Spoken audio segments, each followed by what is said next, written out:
entonces, para continuar con el sistema de contrataciones de la provincia de Salta. Creo que ayer o el martes pasado empezaron ustedes también la clase de práctica respecto a este tema. Y vamos a ver entonces la última parte. Habíamos quedado en la documentación básica de los contratos, haciendo un breve repaso de lo que vimos. Vamos a decir que el sistema de contrataciones funciona como un sistema conexo de la Administración Financiera Pública, es como una suerte de apoyo para la adquisición de todos los insumos que el Estado necesita y que la hacienda pública necesita para la producción de sus bienes y servicios que le brinda a la comunidad. Dijimos también en la clase pasada que el sistema de contrataciones de la provincia de Salta tiene un órgano rector que es la Unidad Central de Contrataciones y las unidades operativas que funcionan en todas las entidades, jurisdicciones y en organismos, que es uno de los sistemas más descentralizados que hay, de los de administración financiera que venimos estudiando, y que tenía 9 principios básicos sobre los cuales se asienta todo el funcionamiento del sistema, que lo estuvimos viendo en la clase pasada, y que además tiene 4 mecanismos de selección, que son la licitación pública, la subasta pública, la contratación abreviada y la adjudicación simple. Estas dos últimas reemplazando lo que era el concurso de precios y a lo que era la contratación directa en el régimen de la anterior ley.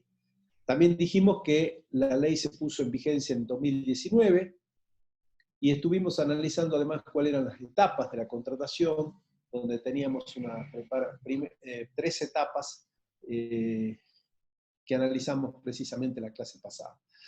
Bueno, luego de este breve repaso, entonces, no sé si hay alguna consulta o duda que ustedes tengan respecto a la clase que vimos el martes pasado, y si no, continuamos. No hubo ninguna pregunta. Bueno, la documentación básica de los contratos. Dijimos, esto es lo último que vimos en la clase pasada, donde las contrataciones se rigen por las disposiciones de la ley, los pliegos de condiciones generales, los pliegos particulares de base y condiciones. Dijimos también que la unidad operativa prepara los pliegos particulares, o sea, los pliegos particulares son aquellos que se refieren al producto concreto, al insumo concreto que se quiere comprar por parte del Estado. Y la unidad central prepara los pliegos tipos, que se ocupan, los pliegos generales, que se ocupan para todas las contrataciones en general. Los pliegos de condiciones generales contienen cláusulas para todos los tipos de adquisiciones y todo tipo de contrataciones, y los pliegos particulares están referidos exclusivamente a las características técnicas de los insumos que se está adquiriendo. La publicidad e invitación, algo muy importante dentro de este sistema. Dijimos además que la publicidad era precisamente uno de los principios. Se debe realizar previamente y con la debida antelación. Comunicar a las cámaras empresarias vinculadas al objeto, ya lo dijimos en la clase pasada, que en caso de que sea una obra pública hay que comunicarle a la Cámara Argentina y a la Cámara Salteña de la Construcción. Si son artículos, insumos que se venden normalmente en los comercios de los distintos ramos que existen, bueno, hay que comunicarle a la Cámara de Comercio e Industria, y así a las distintas cámaras empresariales que están vinculadas al objeto. Se publica en el boletín oficial, esto si es una licitación pública, si se utiliza alguno de los otros mecanismos no es necesario. Se hará en el ámbito provincial, nacional e internacional si correspondiere. También en este caso para las licitaciones públicas se requiere una publicación en un diario de mayor circulación. Perdón. Y debe garantizarse el cumplimiento de los principios, ¿verdad?, que mencionamos. Cuando por razones de urgencia o emergencia no fue posible efectuar la publicidad en forma previa, se publican las adjudicaciones. y se permite la publicidad de invitaciones de manera digital. Como verán, todo un artículo dedicado al tema publicidad de invitaciones que garantiza, en la medida en que haya más publicidad y más invitaciones, va a garantizar la mayor concurrencia y obviamente la transparencia. Por eso la publicidad es fuente de funcionamiento de otros principios, como el de la mayor concurrencia y como el de la transparencia, sin duda. En los procedimientos para la adjudicación se establece una serie de pasos del proceso de adquisición que comienza con la apertura. La apertura es un acto verbal actuado donde participan todos los oferentes y las autoridades del organismo en lo referente a compras. Y también tiene la participación de un contador de la Sindicatura General de la provincia como control y un representante de la Escribanía de Gobierno para dar fe de todo lo actuado. Ese acto de apertura debe ser convocado previamente y establecido dentro de la publicidad de invitaciones precisamente como fecha límite para la recepción de las ofertas, y es allí donde se produce la apertura de las ofertas, ¿sí? Eso se labra un acta con la participación con la firma, mejor dicho, de todos aquellos que participaron, y queda registrada como un antecedente importante de todo el proceso de la contratación. Una vez entonces realizada la apertura, bueno, ahí hay un punto que quizás sea necesario destacar, la posibilidad de que los contratistas, los oferentes que se presentan, hagan impugnaciones, lo cual debe ser resuelto en un plazo determinado de tiempo, que lo establece la ley. Y por otro, y entonces se puede dar paso a la siguiente etapa, que es la etapa de la preadjudicación, donde una comisión o donde los funcionarios responsables del área de compras van a estudiar, hacer un cuadro comparativo de las ofertas y harán en base a razones lo suficientemente fundamentadas la preadjudicación. Preadjudicación que va con su dictamen a las autoridades máximas del organismo o a las autoridades de la jurisdicción, o sea, del ministerio, a los fines de que allí se realice la adjudicación definitiva, porque son las autoridades las que adjudican. La preadjudicación se hace a través de esa comisión técnica o de los funcionarios responsables del área de compras. Pero la adjudicación, que es el paso siguiente, se va a realizar a partir de una resolución que dicta el director del organismo, si es un mecanismo de selección, adjudicación simple o contratación abreviada, o si es una licitación pública tendrá que ir a la firma del ministro del área respectiva. Allí, una vez establecida esta resolución, los oferentes tienen toda la posibilidad de hacer impugnaciones también. Resueltas esas impugnaciones, se firma el contrato o se emite la orden de compra para establecer definitivamente la relación jurídica entre el Estado y el proveedor adjudicado. Después hay dos puntos que quizás la ley los da como posibilidades, que es la interpretación del contrato, ¿no es cierto? En este sentido, tengamos en cuenta que siempre rige primero la ley, después los pliegos y por último el contrato. Pero el contrato puede tener algún grado de interpretaciones que requieran de dictámenes jurídicos, lo cual es a través del asesoramiento del propio organismo que se obtiene saldar esas situaciones de dudas o de falta de claridad que pueda haber para interpretar el contrato. El contrato también se puede ceder, esta es otra posibilidad que da la ley, pero en general en la mayoría de los casos, los contratos son cumplimentados por aquellos oferentes adjudicados. Ahora bien, Profesor, sí. sí hay una pregunta. ¿Qué pasa en el caso de una licitación pública? Si hay muy pocas ofertas, ¿se puede abrir una segunda etapa para recibir más ofertas o se elige entre las pocas ofertas? No, se elige entre las ofertas que están, no se puede. Para ello se debería declarar fracasada a la licitación y hacer una nueva convocatoria. Pero ya abierta hecho el acto de apertura de esa licitación, se toma los oferentes que están. Salvo que sean, por eso digo, muy inconvenientes las propuestas, se las declara fracasada y se hace una nueva convocatoria. Pero sobre una licitación no se puede trabajar convocando otros oferentes. No.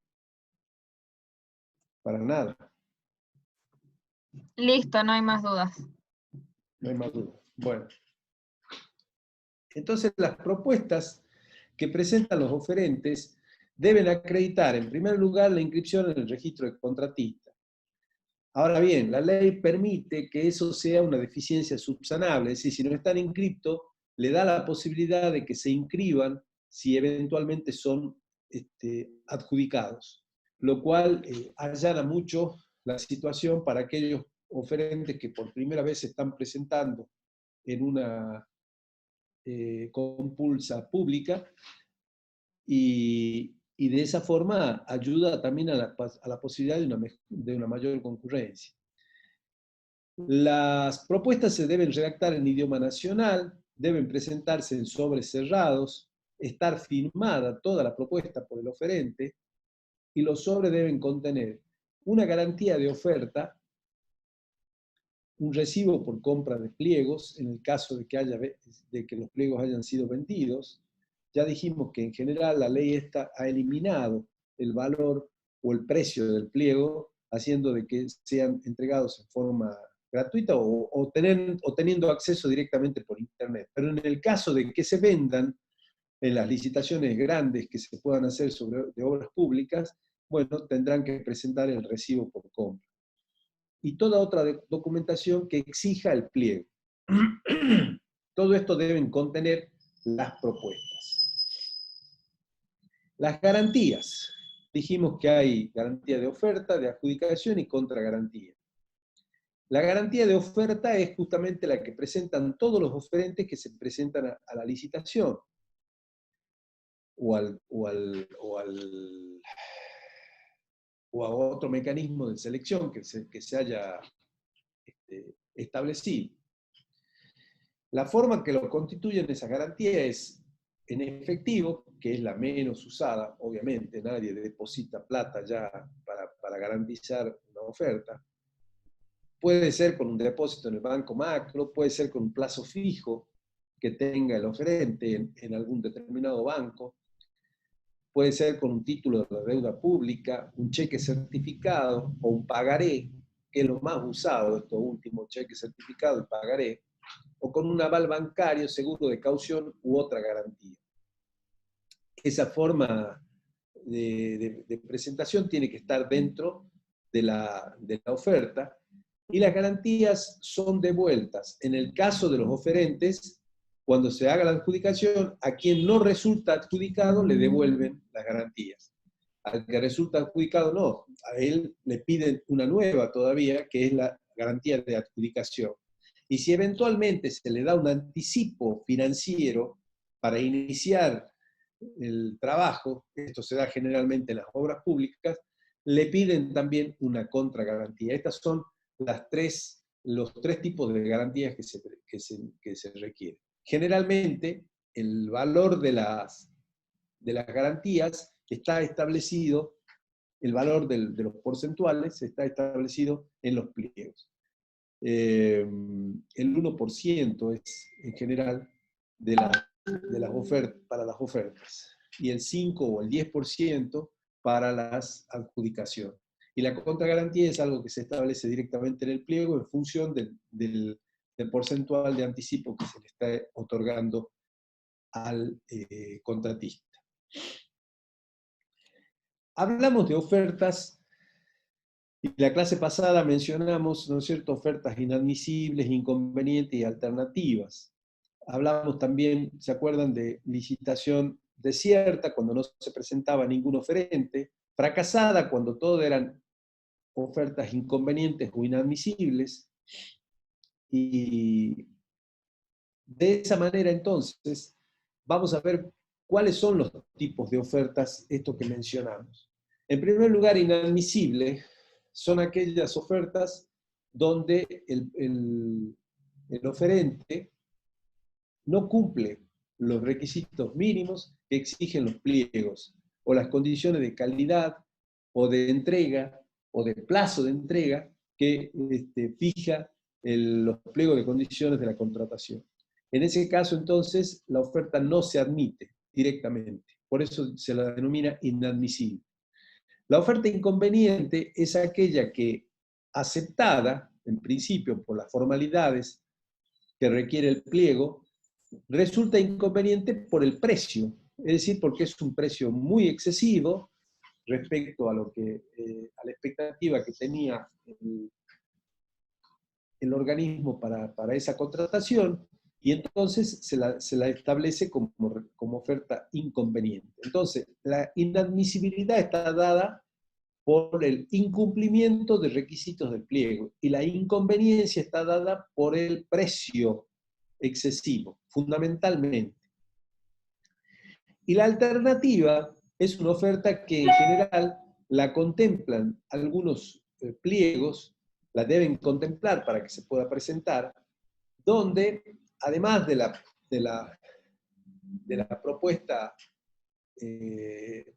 establecida en los pliegos, le da la posibilidad de presentar una alternativa, ¿sí?, con un precio obviamente distinto y que reúna medianamente las condiciones de calidad y exigidas por las condiciones técnicas establecidas en el pliego. Esas son las ofertas alternativas. Pero, insisto, deben estar contempladas en los pliegos de condiciones. Si no están contempladas, no se le admite ofertas alternativas al oferente. La adjudicación recae en la oferta más conveniente, y la oferta más conveniente debe reunir todos estos elementos: calidad, precio, idoneidad del oferente y demás condiciones de la oferta. En cuanto a calidad, porque ustedes saben que muchas veces lo barato sale caro, cuando esa calidad no responde a las necesidades o a las exigencias mínimas que requiere un insumo para ser adquirido no solamente por el Estado, sino también por particular, ¿no es cierto? Entonces, hay que tener en cuenta la calidad. A igual calidad, entonces, ya juega el precio. Pero también juega la idoneidad del oferente, es decir, los antecedentes que ese oferente tiene. Porque si tiene malos antecedentes de incumplimientos y de no entregar los bienes como corresponden, las condiciones que los pliegos exigen, ya tiene sanciones en el registro de proveedores, eso le quita puntos, sin duda, para la selección dentro de un cuadro comparativo donde esté reñida la disputa por quién es el oferente adjudicado. Y por otro lado, las demás condiciones de oferta, porque acá juega el plazo de entrega, juega el lugar de entrega, porque una cosa es que la oferta les diga que los insumos se ponen a disposición en Buenos Aires, y otra cosa es que se diga que se ponen a disposición en Salta, ¿no es cierto? El lugar de entrega es importante porque implica un mayor costo, fundamentalmente en fletes, si eso no es así. Por lo tanto, las condiciones de la oferta son muy importantes también. Entonces, esos 4 elementos juegan para determinar la oferta más conveniente. No es preciso que recaiga en la oferta preadjudicada. La comisión de preadjudicación puede preadjudicar una determinada oferta, pero si el funcionario responsable, o sea, el director del organismo, entiende que no es la mejor oferta la preadjudicada, puede cambiar esa situación, pero eso sí, debe dejar constancia expresa de todos los fundamentos por los que adopta su decisión. Esto en general no se da porque las ofertas que salen preadjudicadas en general son adjudicadas por el organismo, ¿sí? Es muy difícil que un director de organismo cambie el sentido de una preadjudicación, porque después se tiene que hacer responsable él. En todo caso, lo más común es que pueda llegar a incidir en la preadjudicación dentro de la comisión, pero no cambiando y haciéndose responsable él de fundamentar un cambio tan significativo como puede ser el de una preadjudicación a una adjudicación. Luego el contrato se firma luego de la constitución de la garantía de cumplimiento, y en los casos de compras por suministro, para suministro se perfecciona con notificación y se formaliza con una orden de compra, dijimos, ¿verdad? Que juega un rol similar al contrato. Recordemos que acá es el momento donde se realiza el compromiso definitivo en la ejecución presupuestaria del gasto. Acá tenemos la primera registración contable presupuestaria.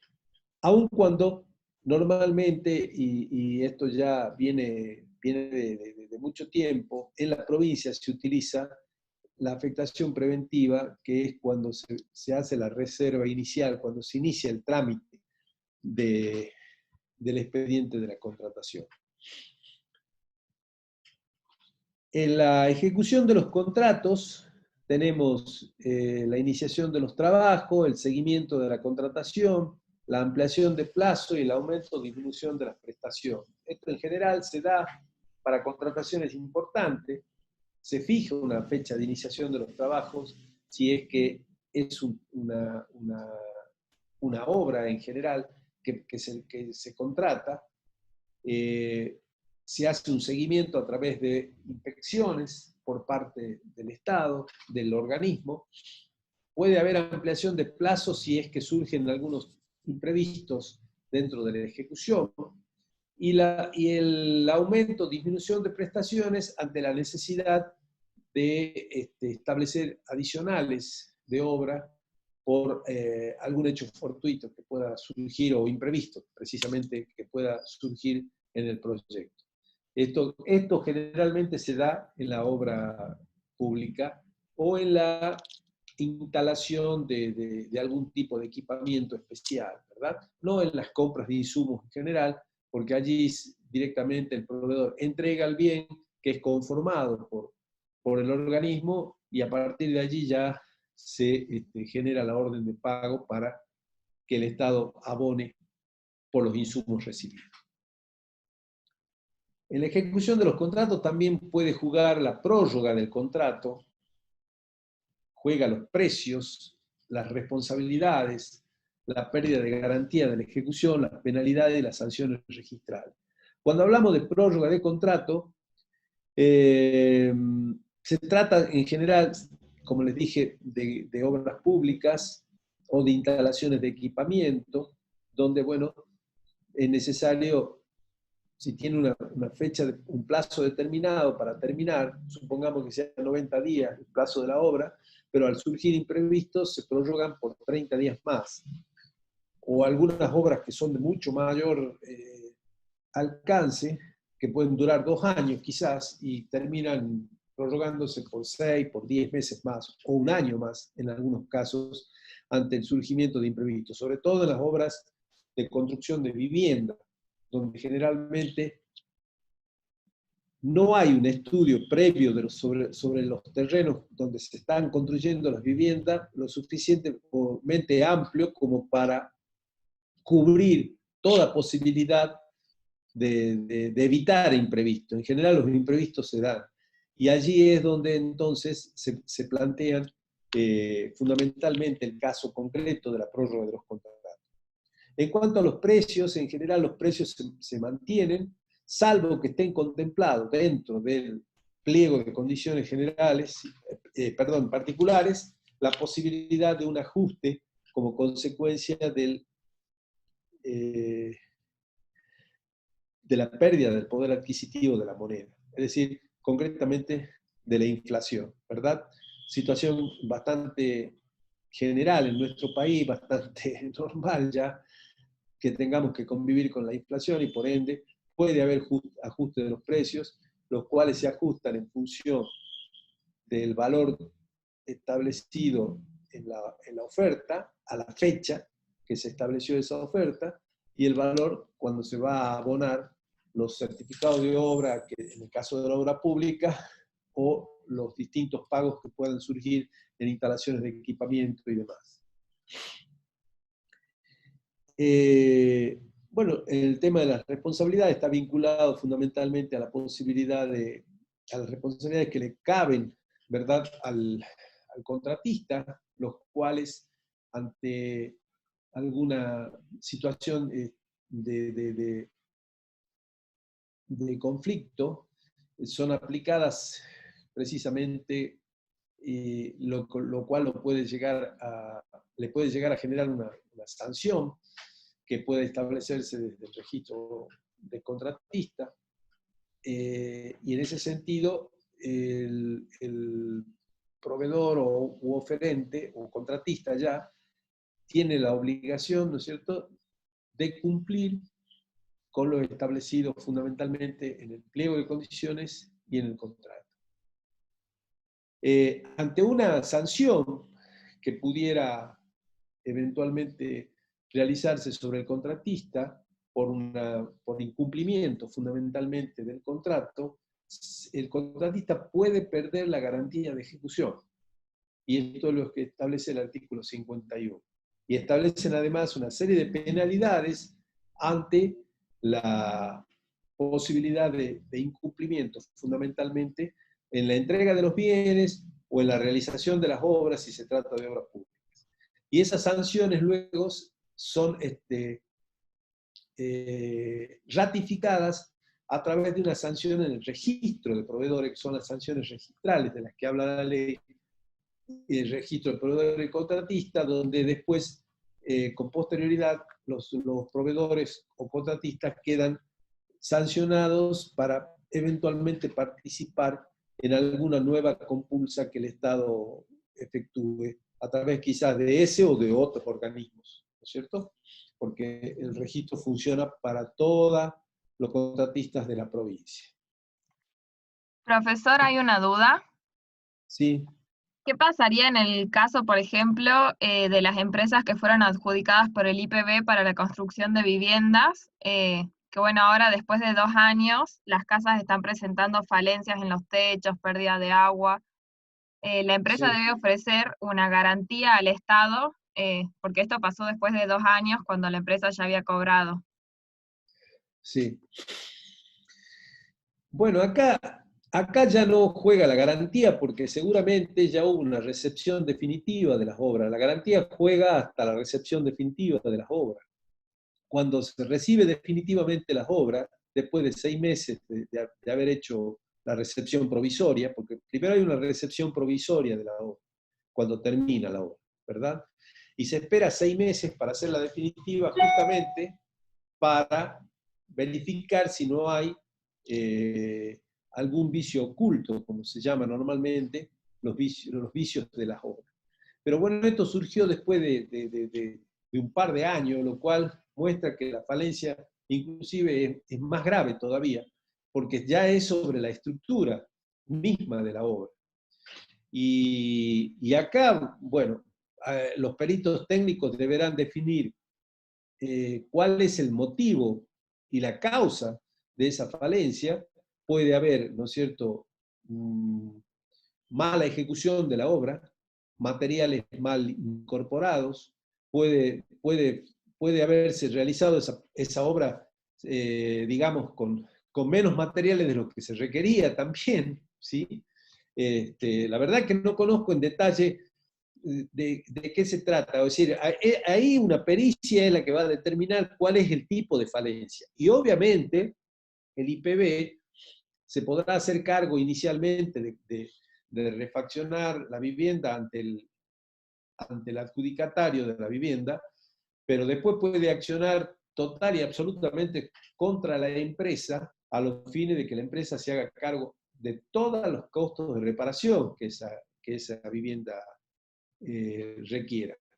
Y es muy posible, ¿no es cierto?, que esos costos de reparación lleven a casi la necesidad de reconstruirla, la vivienda, ¿no? Sobre todo si es un problema de estructura, porque allí ya hay que voltear y levantar todo de nuevo, ¿no? Depende, no sé cuál es el grado, no conozco todavía si hay algún informe de peritos o no, pero sí, eso obviamente que el IPB se hará cargo frente al adjudicatario, pero el IPB puede accionar legalmente contra la empresa. Yo cuando pasan estas cosas, les soy sincero, responsabilizo al inspector de obra. ¿Qué quieren que le diga? Porque el inspector de obra ahí evidentemente no ha cumplido su función. Porque con una buena inspección de obra estas cosas no pueden pasar. No pueden pasar. Esta es la verdad. Lo cual marca a las claras lo mal que el Estado está controlando la ejecución de las obras públicas por parte de contratistas privados. Con una buena inspección de obra eso no puede ocurrir, bajo ningún punto de vista. Porque el inspector de obra está verificando la cantidad de cemento, la cantidad de hierro, la cantidad de cada material que se va incorporando, sobre todo en la estructura. Y allí, por lo que he visto en las fotos y lo que salió en televisión, ahí hay una falla de estructura muy grande que evidentemente está marcando a las claras que hubo desfasaje total de los materiales utilizados, ¿no? Sí, ¿alguna otra consulta? Sí, entonces en el caso de que la culpa no sea de la empresa, una vez hecha la inspección, ¿se haría cargo el IPB? No, la culpa es de la empresa. Eso no hay duda. La culpa es de la empresa. En primer lugar. En segundo lugar, es culpa del IPB porque el IPB tenía toda la obligación de realizar la inspección de la obra con un inspector de obra lo suficientemente capacitado para llevar adelante el control de nada más y nada menos que la construcción de la cantidad de viviendas que se construyeron.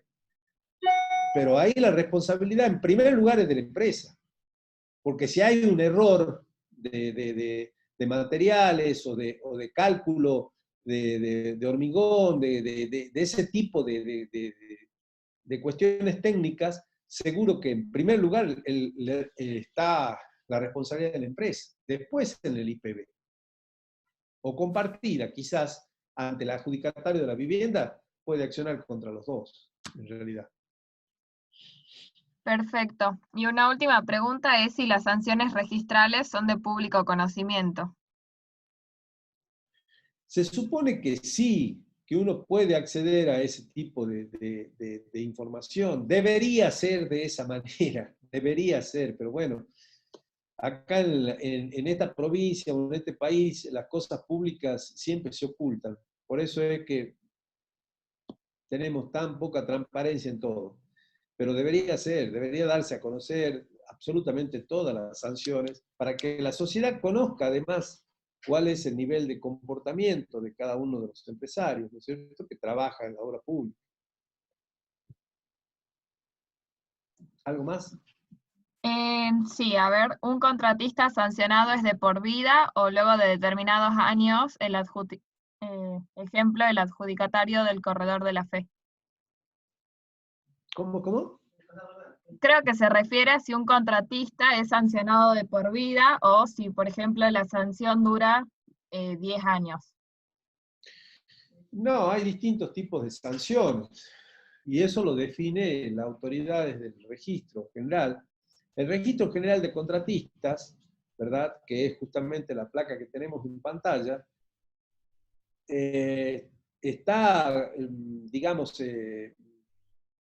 manejado, conducido por la Unidad Central de Contratación, es decir, por el órgano rector del sistema, que tiene el registro donde hay un registro general de contratos, otro de contratistas de obras públicas y otra de proveedores de bienes y servicios, ¿verdad? Y es el órgano rector del sistema, o sea, la Unidad Central de Contrataciones, la que define los tipos de sanciones que están establecidos además en una reglamentación que tiene justamente el Registro General por cuánto tiempo de sanción le corresponde ante tal o cual falla. En el corredor de la FE sé que también hubo contratistas que hicieron las cosas muy mal. No sé si eso han sido sancionados o no han sido sancionados. La verdad que no conozco en detalles, pero deberían haber sido sancionados, por supuesto. Lo que ocurre es que, o mejor dicho, esta información se puede conseguir en el Registro General de Contratistas, sí, que funciona en la calle Lerma, donde está la Sindicatura General de la provincia, precisamente. Allí funciona la Unidad Central de Contratación. En el mismo edificio, Lerma, casi, o Pueyrredón, perdón, casi España. ¿Algo más? No, no hay más preguntas. Bueno.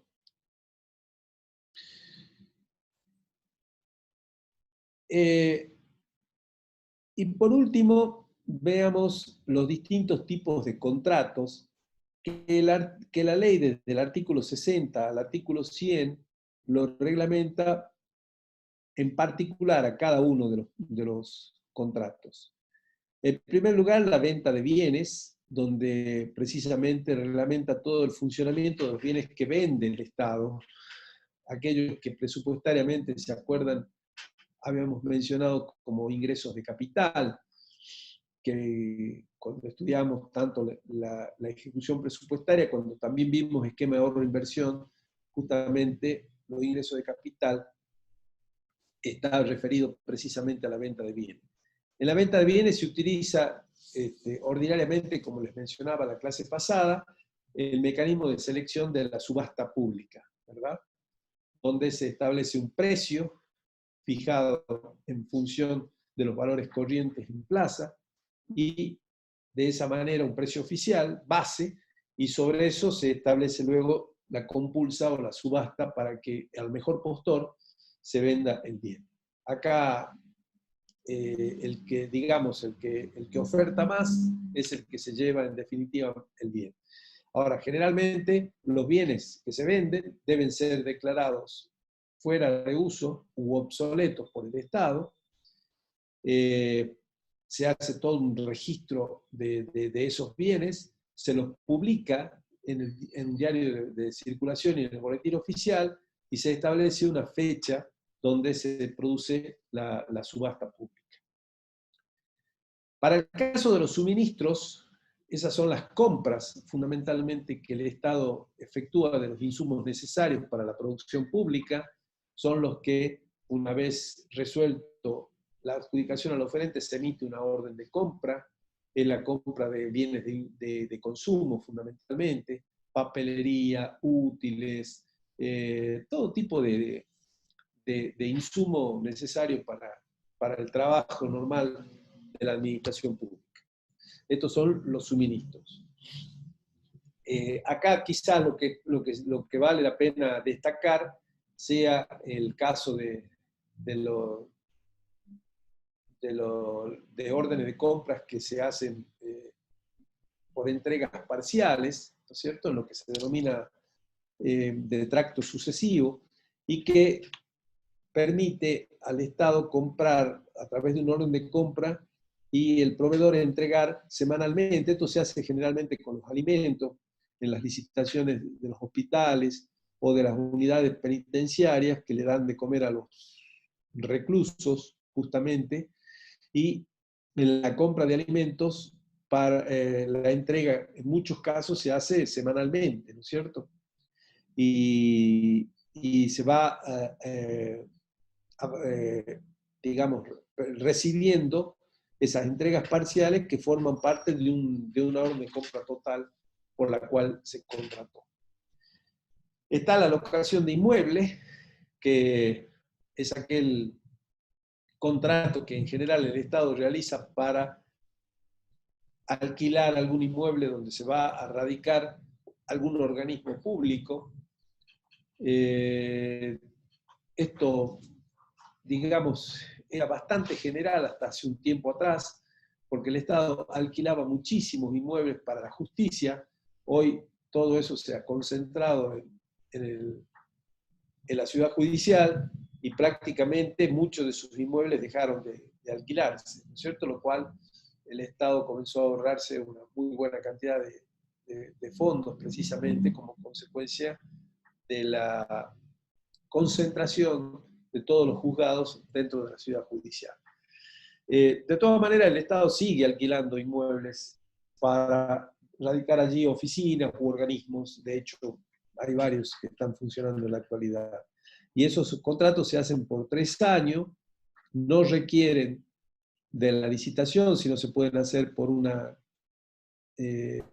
adjudicación simple o contratación abreviada. Y en general se verifican los valores que existen en el mercado, tomando como base los precios que pueden presentar o solicitarse a 3 inmobiliarias diferentes. Luego está la concesión de obras públicas, que es un contrato que el Estado efectúa para realizar una obra por parte de un concesionario, donde la obra pública no la paga el Estado, sino que la pagan quienes utilizan el servicio de esa obra que se está realizando. Esto funciona mucho en las rutas, ¿verdad? En buena parte de las rutas que tienen peaje, donde se concesiona la obra de mantenimiento de las rutas. ¿Y cómo se paga eso? A través del peaje que paga la gente, o sea, no lo paga el Estado. Allí es donde se funciona este contrato de concesión de obras públicas.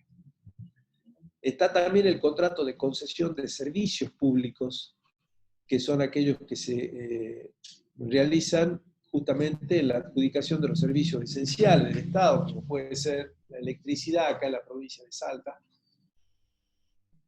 o el servicio de agua, que estaba también concesionado hasta hace un par de años atrás, y que ahora fue recuperado por el Estado, donde se creó una empresa pública precisamente, Aguas de Salta, que reemplazó a la concesión que existía antes.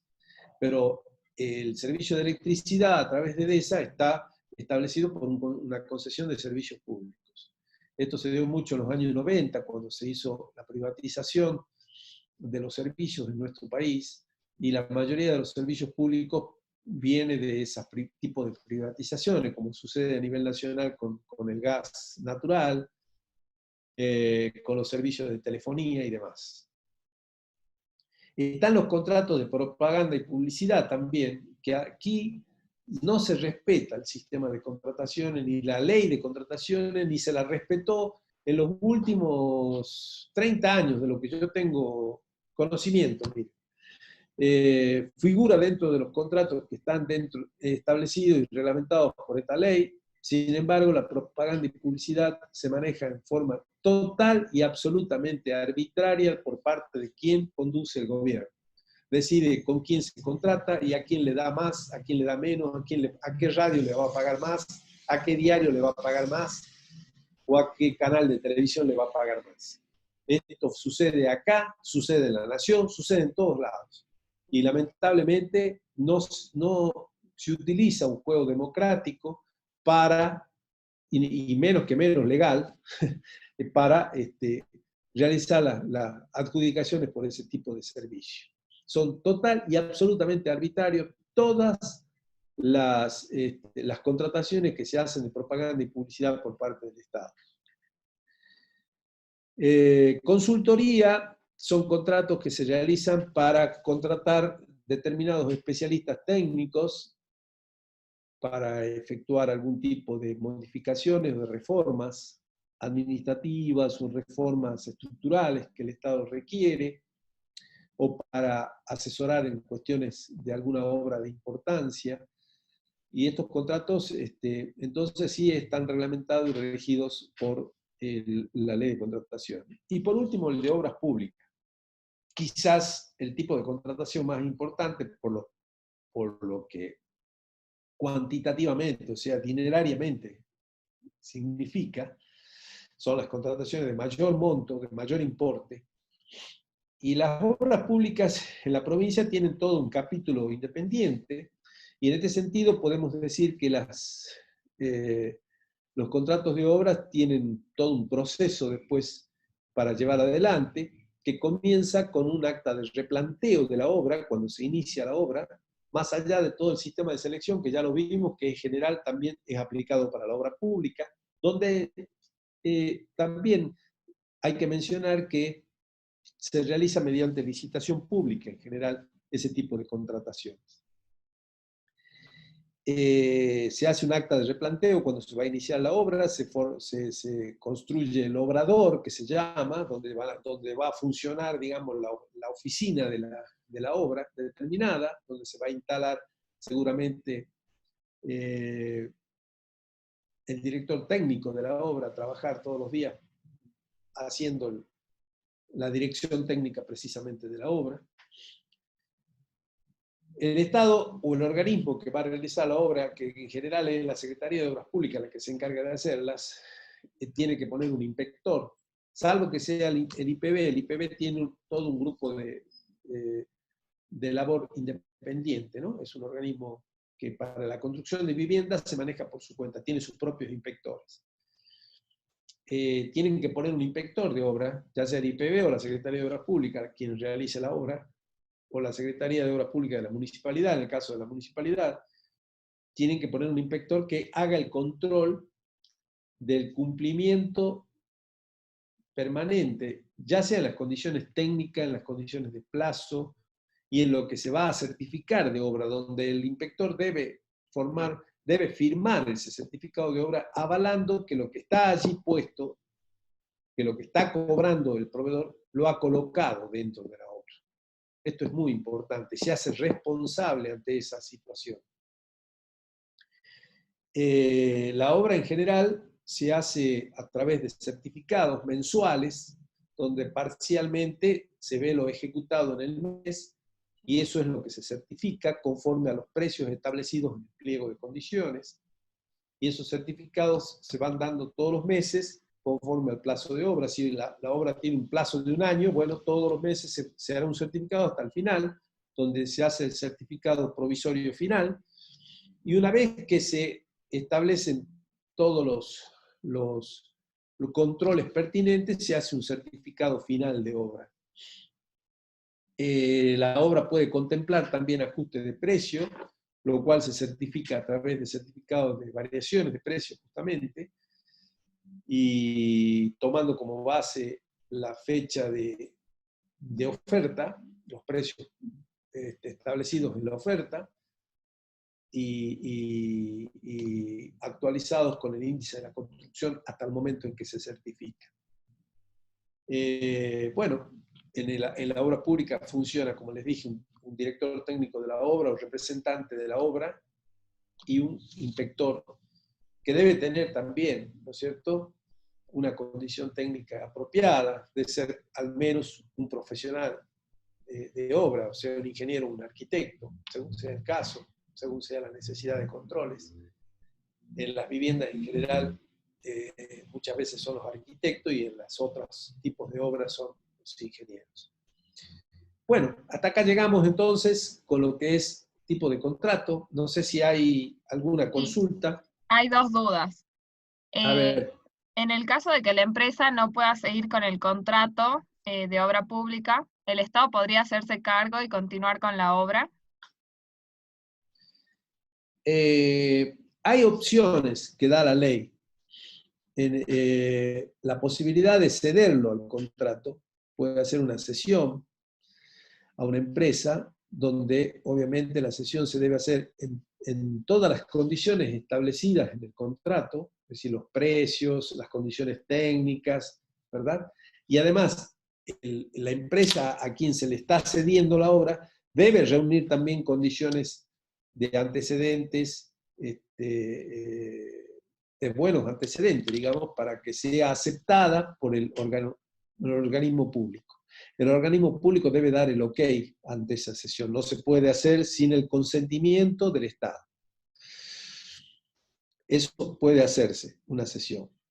En general, el Estado no se hace cargo de las obras porque antes, hace 20 años atrás, el Estado tenía todo un grupo de empleados y obreros propios que trabajaban en el Estado, en la dirección de lo que era la Dirección General de Arquitectura de la provincia, que ya desapareció, que ya fue eliminada, y ya el Estado no tiene obreros, ni tampoco sale en general a contratar ese tipo de mano de obra, sino que el Estado lo que puede hacer es rescindir el contrato y convocar a una licitación o un concurso o una contratación para que se continúe en las condiciones que está la obra, ¿verdad? O bien aceptar la cesión por parte del contratista. Estas son las alternativas que se pueden manejar. Perfecto. Y la otra pregunta es si los contratos de obra pública son en forma directa e indirecta. ¿Qué es eso? No sé a qué se refiere con lo directa e indirecta. A ver que me explique. Ahora espero que especifique y se la vuelvo a reformular. Bueno. ¿Alguna otra consulta más? No, bueno, dice si son llevados a cabo de forma directa o indirecta. No, cuando se contrata con un contratista de obra, el contratista tiene la obligación de llevarla adelante a la obra, ¿sí? Ahora, quizás se está refiriendo ella a que el contratista haga subcontratos con subcontratistas para determinada parte de la obra. Sí, eso es posible. El pliego lo puede llegar a contemplar. Supongamos una empresa constructora que está construyendo vivienda y subcontrata la pintura con especialistas, con pintores especializados, subcontrata. O bien, subcontrata la carpintería de aluminio, que se la vienen a colocar una empresa. En eso sí, si a eso se refería con directa e indirecta, sí se puede hacer. Y en general los pliegos lo contemplan, porque nadie tiene todos los elementos para satisfacer en una obra.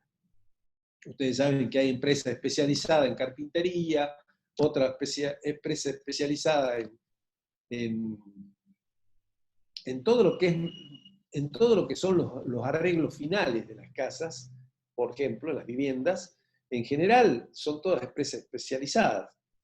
Las empresas constructoras pueden llegar a tener los albañiles que hacen la puesta de los ladrillos, los revoques, puede tener pintores, sí, puede tener electricista también, pero después cuando ya tiene que ir a la carpintería en general, que son carpinterías de aluminio, no son carpinterías de madera la que se instalan en las viviendas actuales, esas carpinterías de aluminio generalmente son subcontratos que hacen las empresas con empresas dedicadas al rubro.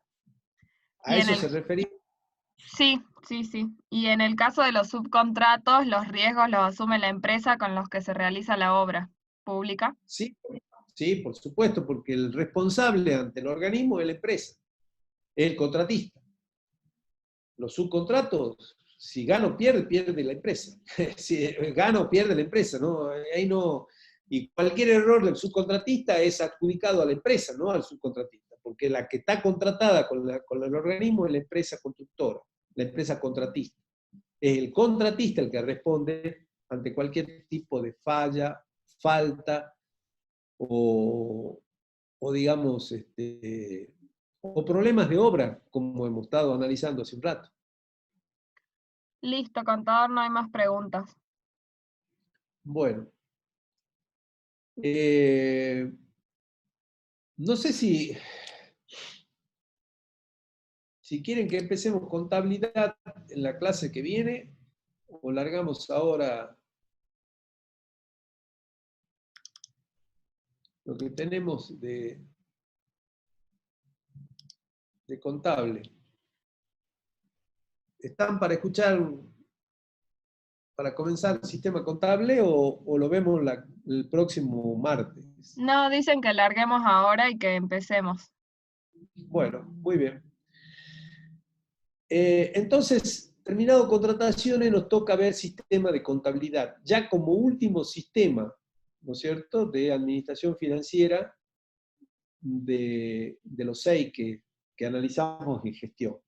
Vimos presupuesto, vimos tesorería, vimos créditos públicos, vimos administración de bienes, vimos contrataciones, y ahora nos toca contabilidad. ¿Por qué lo dejamos para el último? Porque el sistema contable en general es el donde termina resumiéndose toda la información, donde termina concentrando y consolidándose toda la información del resto de los sistemas, justamente para efectuar las registraciones contables. Y lo que vamos a ver ahora, y vamos a empezar, es analizando el sistema en la provincia.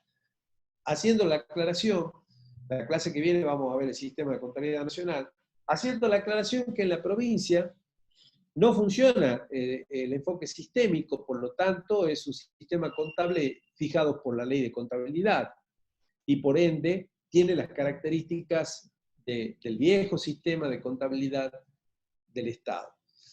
De todas maneras, en el sistema de contrataciones ya les dije que la bibliografía es el manual o apunte que confeccionamos con la contadora Barbieri,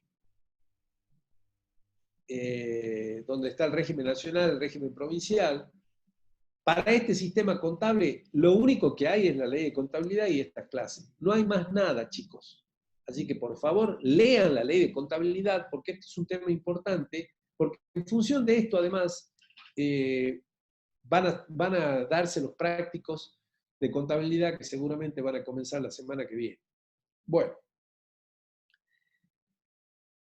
En primer lugar, fijemos que la contabilidad del Estado o gubernamental es un sistema de información contable de naturaleza financiera, patrimonial y económico que produce datos útiles fundamentalmente para la toma de decisiones por parte de los órganos del Estado y sus funcionarios, para el control de la ciudadanía y sus representantes y para el control de los órganos específicos instituidos para ello.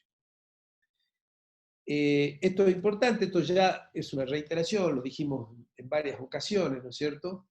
La diferencia entre lo que es contabilidad pública y contabilidad gubernamental o contabilidad del Estado. Contabilidad pública es toda la materia que estamos viendo, toda la temática de organización, gestión y control de la hacienda pública. En cambio, contabilidad del Estado, contabilidad gubernamental, está vinculado a lo que ustedes ya conocen como contabilidad en la parte privada.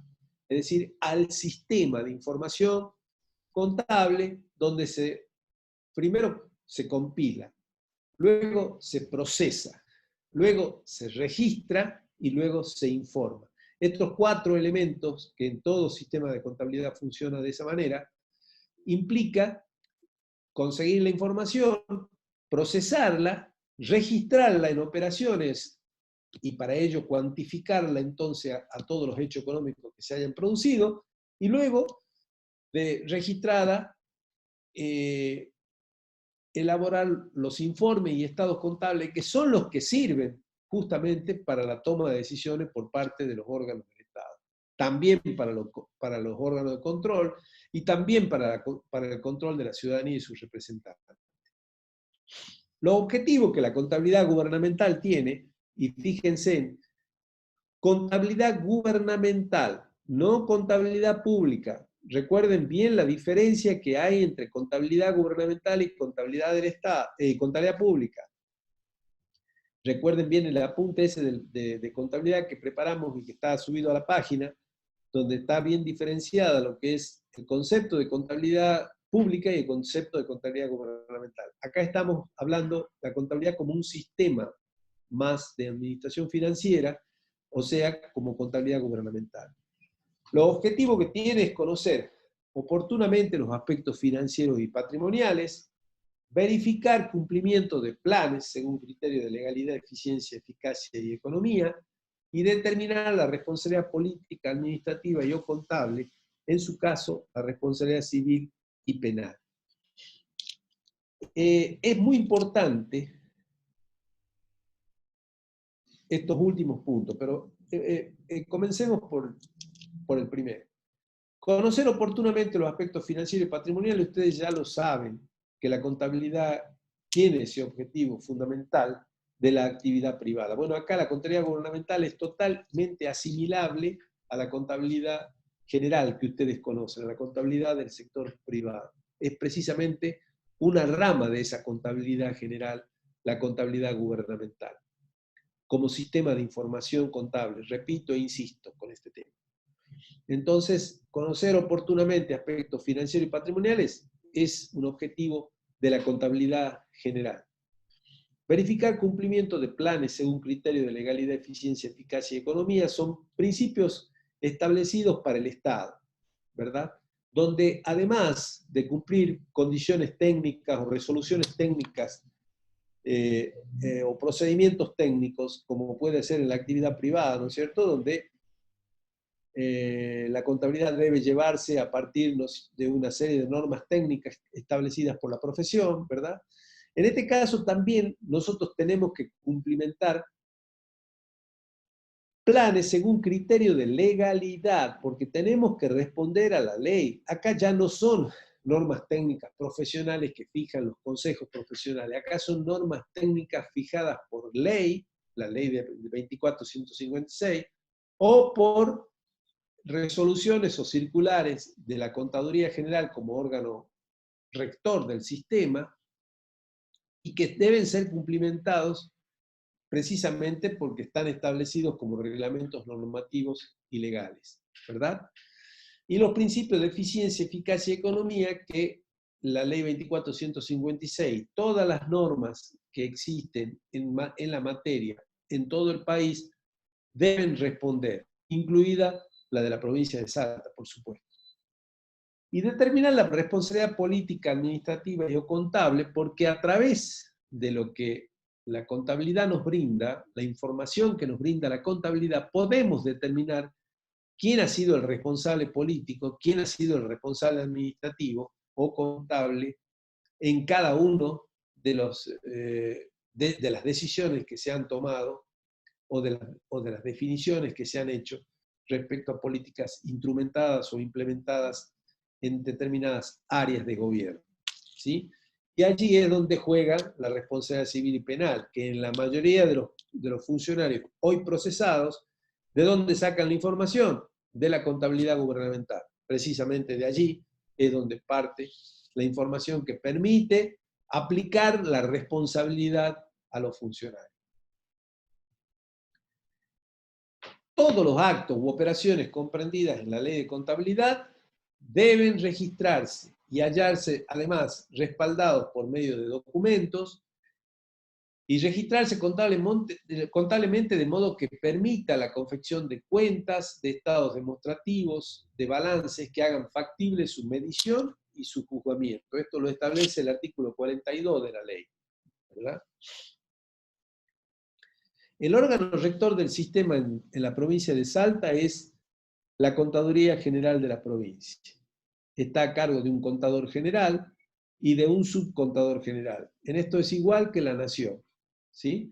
Lo designa el Poder Ejecutivo de la provincia y mantienen su lugar ambos en la medida en que no cometan errores, irregularidades o ilícitos. Son cargos permanentes y en general se mantienen por mucho tiempo, a tal punto que el actual contador general de la provincia de Salta ya hace fácilmente 20 años que está ejerciendo ese cargo, ya se está jubilando, pero tiene la estabilidad en el cargo, lo mismo que el subcontador general. Las funciones que la Contaduría General tiene acá en la provincia, ya vamos a ver la clase que viene lo que es en la nación, pero acá en la provincia dictar las normas de contabilidad para el sector público, desarrollar e implantar el sistema contable del sector público, que obviamente hoy por hoy es un sistema informático denominado GD Edward, que es el sistema informático que se utiliza precisamente como sistema contable del sector público, asesorar y asistir técnicamente al sector público en la implantación de normas contables, coordinar el funcionamiento del registro contable primario del sector público, administrar un sistema de información que permita conocer la gestión y los resultados, elaborar las cuentas económicas del sector público, preparar anualmente la cuenta general del ejercicio, supervisar la administración de bienes del Estado y supervisar el régimen de crédito público. Bueno, comencemos por el final. Fíjense que yo les vengo mencionando que la Contaduría General tiene a su cargo, además del sistema de contabilidad gubernamental, otros dos sistemas en la provincia, si lo equiparamos al funcionamiento sistémico que tiene el régimen nacional, y que son la Administración de Bienes del Estado y el régimen de crédito público, que son dos direcciones, la Dirección de Administración de Bienes del Estado y la Dirección de la Deuda Pública, que son dos direcciones que funcionan dentro de la Contaduría General con el funcionamiento precisamente interno de esas dos direcciones dentro de lo que es la Contaduría General. Preparar la cuenta general, que vamos a ver, la cuenta general tiene que ver con el conjunto de estados contables que todos los años prepara la contaduría y lo presenta en la legislatura y en la auditoría, que como órgano de control va a revisarlo, va a hacer un dictamen técnico, el cual luego es utilizado en la legislatura para hacer el análisis y la evaluación del funcionamiento de la hacienda pública a partir de esos estados contables. Bueno, elaborar las cuentas económicas, administrar el sistema de información, coordinar todo lo que hace al registro contable, asesorar técnicamente al sector público, funciones típicas y características de la contaduría, que en ese sentido, digamos, no cambia tampoco en la nación, donde tienen un funcionamiento similar a lo que es nuestra provincia, que lo vamos a ver en la clase que viene.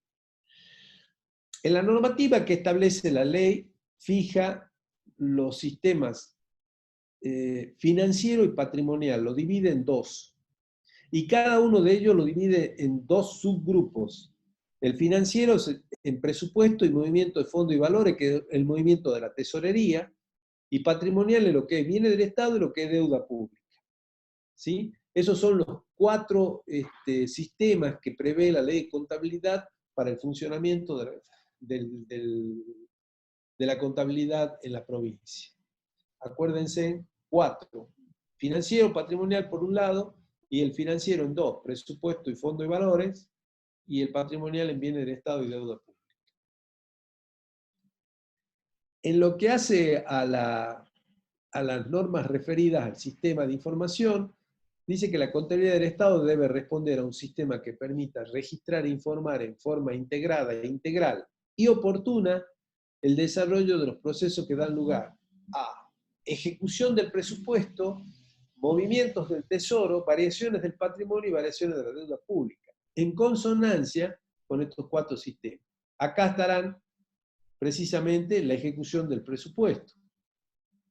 Perdón, acá estará la ejecución del presupuesto. Los movimientos del tesoro irán al movimiento de fondo y valores. Las variaciones del patrimonio estarán en bienes del Estado. Y las variaciones de la deuda pública que estarán dentro de lo que es la deuda pública.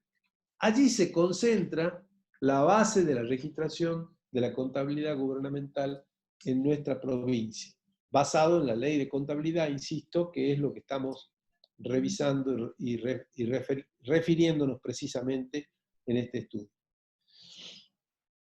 Analicemos uno por uno de esos sistemas. La contabilidad del presupuesto debe registrar, en relación al cálculo del recurso, los importes calculados y los importes recaudados, exclusivamente. Acá no juega el devengado, ¿se acuerdan que dijimos la provincia solamente los recursos percibidos, o sea, los importes recaudados? Y los calculados son los que están establecidos en el presupuesto, que también se registran, por supuesto. Con relación a los créditos del presupuesto, el monto autorizado, o sea, los gastos que están presupuestados, y las tres etapas de la ejecución del gasto presupuestario. Los compromisos contraídos, lo incluido en orden de pago y lo pagado. Esas son las registraciones que se deben hacer de la contabilidad de presupuesto. ¿Hasta acá alguna pregunta? No, no hay dudas. Bueno, en lo que hace a la contabilidad de la tesorería o movimiento del tesoro, lo que debe registrarse son los ingresos y egresos en dinero en efectivo agrupado en cuentas que permitan determinar origen, aplicación y saldo diario de existencia y el ente que las llevará a cabo, la deuda exigible, o sea, la diferencia entre las sumas que se mandaron a pagar por parte de la contaduría y las que efectivamente pagó la tesorería, y los ingresos y egresos derivados del crédito tomado por el Tesoro y la atención de sus servicios. Es decir, todo el movimiento de fondos, de ingresos y egresos, y fundamentalmente también lo que es la deuda exigible, es decir, lo que tiene a pagar la tesorería y que ha sido enviado por órdenes de pago desde la contaduría. En las variaciones del patrimonio, todo lo respecto a bienes del Estado, a inversiones financieras o a otros bienes y derechos del Estado, que marquen los movimientos de altas, o sea, las entradas de bienes o de inversiones o de derechos del Estado, los movimientos de bajas, que son las salidas, y el inventario permanente de todas esas existencias al final y al cierre del ejercicio. Y con respecto a la deuda, en los recursos, o sea, lo que es fuente financiera para el Estado, la plata que recibe como consecuencia de préstamos o de colocaciones de bonos o empréstitos, la autorización, la contratación y los desembolsos que va a recibir o que recibe, eso se registra, por emisión de títulos, la autorización, emisión y la colocación de esos títulos. Y en el caso de los gastos, o sea, como aplicación financiera de la deuda, o sea, los pagos de la deuda, los compromisos mandados a pagar y el pago concreto, que es la amortización, en los contratos de préstamo, y en el caso de la emisión de título, también los compromisos, los mandados a pagar, y el rescate, que es cuando se paga ese título, ¿verdad? Y cuando se lo cancela, digamos. Y allí estaría entonces analíticamente evaluado, digamos, lo que es el sistema de contabilidad. En la contabilidad de la deuda también se registra el origen de la deuda, el monto total, el destino del financiamiento y los responsables de su cumplimiento, los funcionarios intervinientes en las operaciones de endeudamiento y pago, los avales, fianzas o garantías de cualquier naturaleza. Que registro que, bueno, que vamos a ver que en la Nación lo lleva la Oficina Nacional de Crédito Público, acá se llevan en la propia contaduría dentro de la Dirección de la Deuda Pública. Y, por último, la ley agrega un registro de cargos y descargos que son aquellos movimientos de fondos de valores o bienes que se entregan a determinados funcionarios haciéndosele el cargo, y cuando los funcionarios devuelven o rinden cuenta de esos fondos, o el caso de bienes, lo devuelven a los bienes, hacen el descargo. ¿Sí? Supongamos, un funcionario, un chofer de un organismo, recibe la camioneta a cargo o el vehículo a cargo de él, ¿sí? Y debe responder y se responsabiliza porque el vehículo tenga un mantenimiento acorde a cómo se lo entregaron. Y allí le hacen el cargo, entonces, a ese funcionario. Cuando él devuelve el vehículo, hace el descargo. Estos movimientos o estos registros se hacen en los registros patrimoniales, precisamente de bienes. Lo mismo cuando le entregan una computadora a un empleado para que trabaje, o un escritorio, le hacen el cargo, está a cargo de esa persona, y él se hace responsable de que no le pase nada ni a la computadora ni a ninguno de los bienes, con lo cual le han hecho el cargo. Y en fondo y valor es lo mismo, porque cuando se hacen entrega de cajas chicas, ¿no es cierto?, en general para gastos menores, le entregan esos fondos, le hacen el cargo. Y cuando el funcionario rinde cuenta o devuelve parte de los fondos, ¿sí?, le hacen el descargo. Estos son registros también que se llevan en la Contaduría General. Lo importante entonces dentro de la ley de contabilidad, que el modelo de contabilidad del Estado que lleva la provincia tiene en la función del presupuesto un arma fundamental. El presupuesto es la columna vertebral del sistema de contabilidad. Ya van a ver ustedes cuando hagan los registros que que la mayoría de los asientos están vinculados precisamente a la ejecución del presupuesto, los procesos fundamentales en la operatoria, la definición y función del patrimonio del Estado, que sirve fundamentalmente para llevar adelante la producción de bienes y servicios, no para hacer determinaciones de solvencia o de cualquier otro índice que ustedes estén acostumbrados a verificar en la actividad privada.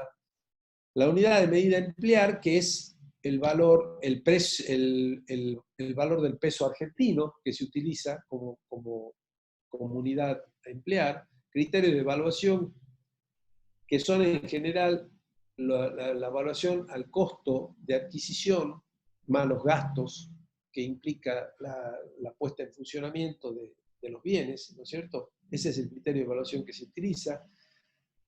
Y la determinación de los valores de ingreso de aquello que no se adquirió, el valor considerado en plaza. Esto es más o menos la estructura básica del modelo de contabilidad entonces de la provincia.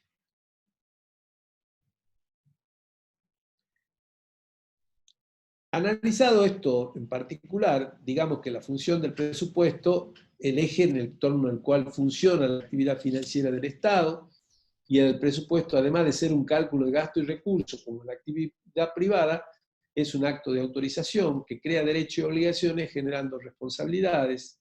Está vinculado, ¿no es cierto?, a estos puntos analizados cada uno.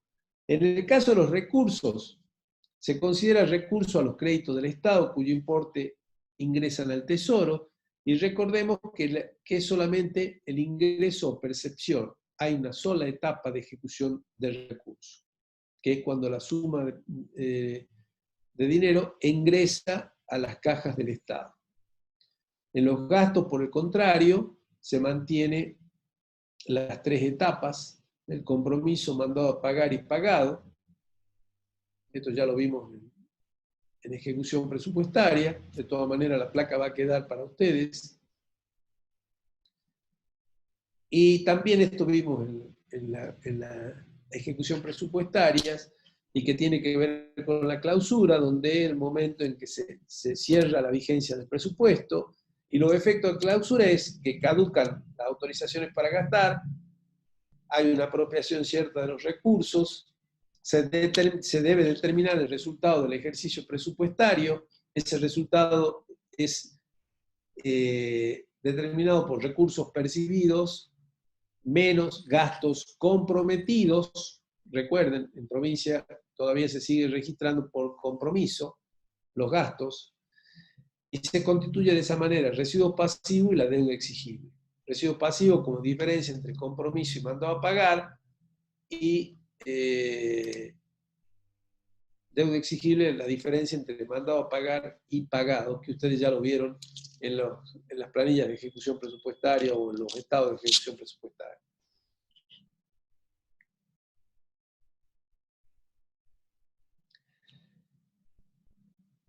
Todos los registros se hacen en moneda de curso legal, el actual peso argentino. La información contable se prepara en una unidad monetaria homogénea, en lo posible. Esto implica que quizás se deban realizar algunos ajustes por inflación. Y la unidad monetaria homogénea a utilizar en los estados contables debe ser la moneda de cierre del periodo respectivo. Esta es una medida que se tomó hace poco a través de un decreto provincial. Y en el caso de presentación de estados contables comparativos, todos deberán estar expresados en moneda de cierre del periodo más reciente incluido en la presentación. O sea, si comparamos 2017, 2018, 2019, lo tenemos que hacer al valor de la moneda a diciembre del 2019, es decir, en el último que está incluido en la presentación. La evaluación, ya dijimos que se hace costo histórico, y los valores de ingreso y precio por adquisición al contado, más los costos de compra y control de calidad.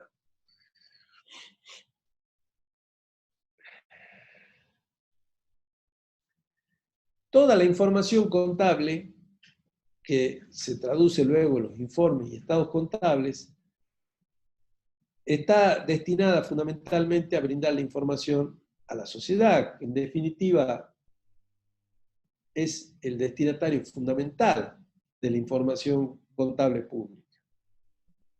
También los órganos de representación política colegiados, como son la Cámara de Diputados y Senadores, los órganos de dirección y gestión, los órganos de control, como son la sindicatura y la auditoría, los órganos de las direcciones de la sociedad y empresas públicas, y obviamente los acreedores del Estado, que en todo caso requieren también de esa información para saber cuál es el grado de garantía y aval que tienen sus acreencias en el Estado. Los estados contables que la ley de contabilidad establece que deben preparar anualmente la Contaduría General son, con relación al presupuesto, la ejecución de cálculo de recursos, la ejecución del presupuesto de gasto y el resultado del ejercicio. Todo ello visto por ustedes, ¿no es cierto?, cuando vieron ejecución presupuestaria. Y además, el balance o situación del Tesoro, donde se muestra toda la plata que ingresó y toda la plata que salió de la tesorería, el saldo inicial y el saldo final al 31 de diciembre. También el movimiento de fondos y valores, que ya es no tan estático como el balance de situación del Tesoro, sino ya con mucho más dinámico, porque muestra todo lo que ingresó y lo que salió, pero ya analizado cualitativamente. La deuda pública, la evolución de los residuos pasivos, la situación de los bienes del Estado, el movimiento de las cuentas del artículo 9 de la Ley de Contabilidad, que es aquellas cuentas presupuestarias que tienen una ejecución por más de un ejercicio y la cual deben ser informadas también, que es el caso de contratos de obras públicas de 2 o 3 años, que los contratos de alquileres que también llegan a 3 años de vigencia. Después, los estados contables de los organismos descentralizados y el esquema de ahorro, inversión, financiamiento, que lo vimos nosotros también, que forma parte fundamentalmente de un informe que sirve muchísimo para la evaluación fiscal, para la evaluación de los estados fiscales de la provincia o de la nación, según sea el caso. Y por último, digamos que, y lo dijimos ya en alguna ocasión, que la cuenta general del ejercicio es un instrumento constitucional básico que le sirve al Parlamento para controlar, fundamentalmente. Y son todos los estados contables que vimos recién, ¿no es cierto? Todos esos estados contables que analizamos en esta placa son los que conforman la cuenta general del ejercicio. La que se presenta anualmente, que es lo que vamos a ver la semana que viene, en la auditoría y en la legislatura provincial. La auditoría hace el control técnico y la legislatura hace un control político ya en base a lo que establece la ley de control número 7103, que es la que vamos a empezar a estudiar a partir del jueves que viene. Bueno, hasta acá llegó la clase de hoy. La clase que viene va a ser el sistema de contabilidad nacional, que es mucho más largo, mucho más complejo si se quiere, con muchas más características técnicas y procedimientos que tiene el régimen nacional, mucho más moderno también, dicho sea de paso. ¿Alguna consulta? Bueno, referida a la materia no, pero hay una consulta sobre la situación actual. Un alumno le pregunta, bueno, si la posible expropiación de Vicentín le parece de utilidad pública. Me quieren hacer opinar. Bueno, no tengo problema en opinar. Miren, chicos, la empresa Vicentín es una de las empresas más importantes en el mercado de cereales de la República Argentina. Tuvo un manejo realmente muy fraudulento en los últimos años, lo cual posibilitó que vaciaran la empresa y se llevaran toda la plata al exterior. Pero es una empresa muy importante, ¿por qué? Porque tiene casi 20.000 o alrededor de 20.000 empleados. Imagínense, 20.000 empleados son casi 100.000 personas que dependen laboralmente de esa empresa, pero que además compra cereales a más de 2.000 productores menores que producen cereales, que elaboran la tierra y trabajan produciendo cereales y le venden a esta empresa, que tiene mucha incidencia en el mercado de cereales, tanto en lo que se exporta como en lo que se vende en el mercado interno. Por lo tanto, como verán, es una firma muy importante. El Estado tenía acá dos alternativas ante una situación de emergencia tan grave como la que se planteaba, que la empresa se va a la quiebra porque debe una cantidad de plata bastante importante, sobre todo por créditos otorgados durante el gobierno anterior por parte del Banco Nación, sin ningún tipo de garantías, mucho más allá de lo que podía garantizar la empresa. Entonces debe más de lo que en realidad puede llegar a tener para responder, digamos. Y acá yo creo que hay la necesidad, ¿no es cierto?, de que se haga un juzgamiento serio político a los responsables de haberle dado tamaña cantidad de plata que además, sin control, se la llevaron toda al exterior y la vaciaron a la empresa. El Estado tenía acá dos alternativas. O la deja caer, con lo cual lo más probable, ¿no es cierto?, que vaya a la quiebra y se termine comprando, y dada su incidencia en el mercado, por alguna multinacional que venga a instalarse y que de alguna forma se haga cargo, pero con un costo social tremendo, porque esa multinacional lo más probable, ¿no es cierto?, como suele suceder con ese tipo de empresas que analizan tan solo la rentabilidad, lo más probable es que termine dejando cesante a buena parte del personal. Pero con todo el riesgo que implica que esto quede parado 1 o 2 años hasta que se resuelva jurídicamente la situación. Entonces, en mi parecer, y si se establecen obviamente los controles necesarios, no está mal la decisión política de intervenir a la empresa y mantener la fuente laboral a tanta gente y mantener la fuente de comercialización a tantos productores menores. Porque hay mucha gente en juego, chicos, mucha gente. La que pierde el trabajo o la que pierde la posibilidad de vender sus granos, porque los productores menores no tienen capacidad de exportación, lo tienen algunas firmas que son las que les compran la producción a esos productores menores y exportan. Por otra parte, tiene mucha incidencia en el mercado esta empresa, en los precios de los productos cerealeros del mercado. Y bueno, yo creo que es una decisión muy estratégica, que a mi parecer la discusión pasa por reordenarla mínimamente y volverla a dejar en el mercado, obviamente, con una conducción de orden privado, que pueda ir surgiendo a partir de la regularización de la propia empresa.